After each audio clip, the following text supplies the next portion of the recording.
Chief Minister Conrad Sangma today launched the Green Plus Meghalaya initiative and distributed checks under the Focus program at the District Auditorium in Tura.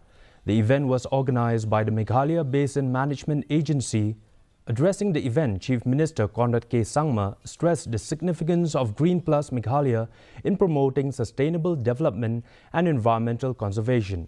He also elaborated on the CM Elevated initiative, which focuses on economic growth through entrepreneurship and innovation.